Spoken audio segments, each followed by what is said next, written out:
मंत्री सिंहदेव अंबिकापुर पहुंचे और उन्होंने वो बयान दे दिया जिसके सिर्फ एक अंश को अगर सुना जाए तो लगता है कि बस तूफान मच गया है। तूफान है भी। दरअसल सिंहदेव से प्रश्न हो गया कि आपके समधी कह रहे हैं कि भारतीय जनता पार्टी चले आइए, कहाँ आप कांग्रेस में हैं, आपका तो कोई मान सम्मान नहीं हो रहा। सिंहदेव ने शुरुआत इसकी कुछ मजाकिया अंदाज में ही की। वो बात अपने जगह है, लेकिन मेरा विचार व्यक्तिगत भाजपा के साथ मेल नहीं खाता। वैचारिक कोई दुश्मनी नहीं है, वो तो मेरे समधी हैं। उनके बयान के बाद तो प्रेम और बढ़ जाएगा अगर गुंजाइश है तो, कि उनने मेरे लिए ऐसा सोचा। अपने यहाँ राजनीतिक दल में भी बुलाने का उनने एक तरह से न्योता दिया। लेकिन इसके बाद सिंहदेव का दर्द छलका। उन्होंने ये कहा कि आखिर ये राजशाही किसने ली? कांग्रेस। हम लोग महाराजा थे सरगुजा के इस लोकसभा क्षेत्र का जो रियासत थी उसके हम लोग महाराज थे। किसने लिया राजा का राज? कांग्रेस पार्टी ने। जमीन सीलिंग में किसने ली? कांग्रेस पार्टी ने। और छोटी सीलिंग की किसने की? कांग्रेस पार्टी ने। प्रिवी पर्स प्रिविलेजेस लिया किसने लिया? कांग्रेस पार्टी ने। हम लोग का काम धंधा था किसने लिया? कांग्रेस पार्टी ने। तो क्या हम लोगों के हित के लिए जिस संगठन को देख रहे हैं उसको देखें या अपने हित को देखें? मैंने और परिवार ने हमेशा ये देखा कि कांग्रेस का जो माध्यम है काम करने का लोगों के बीच में, ये हम लोग को स्वीकार्य रहा।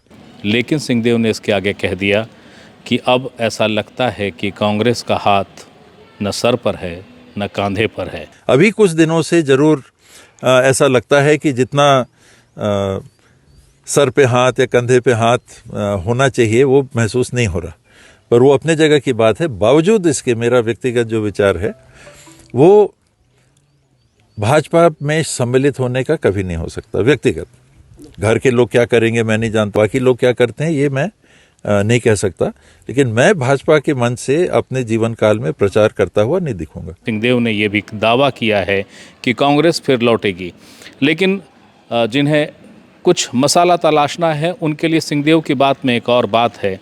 उन्होंने इस बात को फिर दोहराया है कि भारतीय जनता पार्टी को हल्के में नहीं लेना चाहिए। एक राजनीतिक विश्लेषक के रूप में मैं अभी उत्तर दे रहा हूं कि भाजपा की स्थिति चुनाव जीतने लायक अभी इस चुनाव में नहीं दिख रही। मैं कांग्रेसी के रूप में नहीं कह रहा, वो उपस्थिति नहीं दिख रही। वो एक ऊर्जा जो उनके अंदर रहती थी वो पिछले चुनाव के परिणाम के बाद क्षीण हो गई, टूट गई।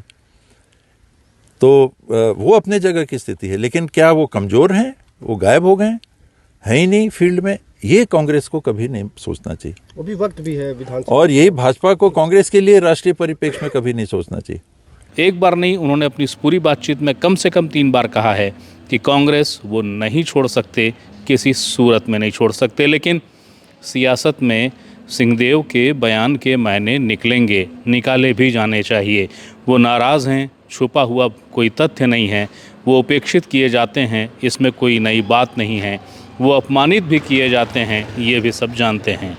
और ऐसे में अगर सिंहदेव ये कहते हैं कि कांग्रेस से हमसे क्या लिया और कांग्रेस का आज हाथ हमारे सर पे नहीं है, हमारे कांधे पे नहीं है, तो बात समझनी चाहिए कि दर्द कितना गहरा है। याज्ञवल्क, द सूत्र, रायपुर।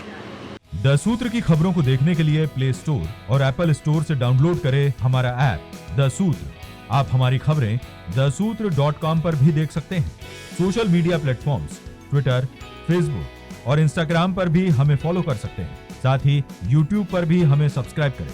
यदि आपकी नहीं हो रही कोई सुनवाई और आपके पास है कोई खबर, तो हमारे व्हाट्सएप नंबर 700000244141 पर भेजिए और बनिए हमारे सूत्र।